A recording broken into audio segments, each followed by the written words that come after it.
जुग परिवर्तन हेउछि हेले परिवर्तन हेउनी लोकंक मानसिकता। एबे भी ग्रामांचल रे सवर्ण अवर्ण को नहीं बसिछंती लोके। जातिवाद आगरे बलि पड़ी जाउछि मानविकता ओ मनीषापणिया। जहार एक निंदनीय दृश्य देखा मिली राजनगर ब्लॉक ब्राह्मणसाही पंचायत बिंधा नाउकड़ा गाँव में। ए गाँवर वेणुधर मल्लिक गोटे बोली दलित परिवार दीर्घ 12 वर्ष धरी भूमिहीन होइथिबारु एक सरकारी अनाबादी जगार रही आसुथिले। किंतु दुखर कथा से दलित परिवार बोली गाँवर किछि निर्दिष्ट व्यक्ति माने सेठरू तड़ी देबाकू चाहुथिले। सेथिपई तांको बारंबार घर भांगी देबाकू धमक दे आसुथिले सुधा वेणुधर एहाको खातिर करुनथिले। मात्र गत 22 तारिख दिन गाँवर किछि निर्दिष्ट व्यक्ति माने वेणुधर अनाबादी जगार रहितबा घर को भांगिबा सहित सेथिरे निया लगाई जाଳି देथिले। वेणुधर मल्लिक बिंधाना कोन समस्या से गोटे अनाबादी मु घर करथिनी। गाँ लोक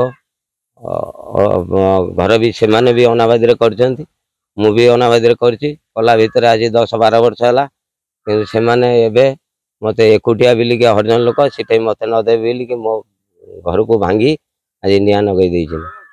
किंतु से मानको भी एपर्यंत भी अरेस्ट नाही भी किछि भी नाही कि सरकारी व्यवस्था भी नाही।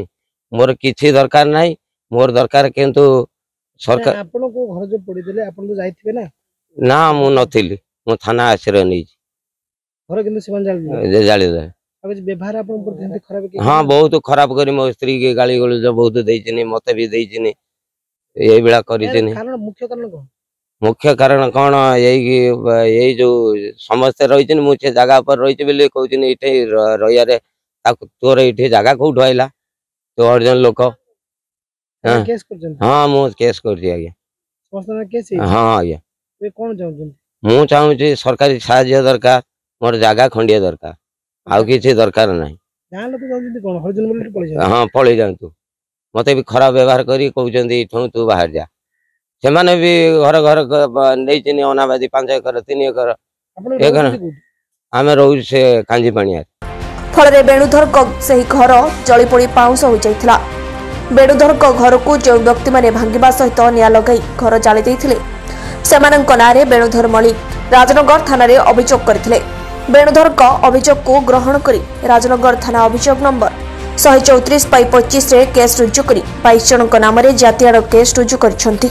अपर पक्षरे वेणुधर मल्लिक सरकार को निवेदन करिसंती उक्त आसामी उपरे दृढ़ कार्यानुष्ठान ग्रहण करबा सहित से भूमिहीन होइतबारु तांको घरटिए देबा पई। परिचय सुलोचना मल्लिक बिंधाना गुणा। कोन एज घटना घटना आमे रहिथनु जाईगिरी कांजी पानिया रे 12 वर्ष हला आमे रहिथनु।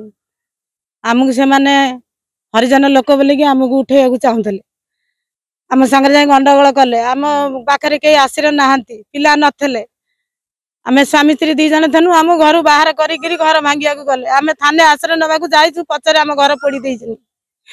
अच्छा पोड़ी देले पछरे घर पोड़ी देइछनी। गाँ लोक टोटल मिसिकिरी गाँ लोक समस्त के आपन विरोध रे गले। से माने से रहिछन अनाबादी रे, आमे अनाबादी रे रहिछन। से माने चाहुछि ने त आमे गोटे हरिजन नगर बोली कि आमे उठे देबाकू चाहुछन।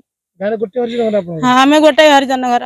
एबे रहउछनी कोन केमती आमे आसी गाँ पर एमती जनक घर आमे रहिछु आश्रय नै कि हमके घर नाही, हमको साहाय्य नाही, किछि नाही। थाना रे केस करछन हम। हां आमे थाना रे केस करछु। एपर्यंत किछि हम पई न्याय मिलिला नाही।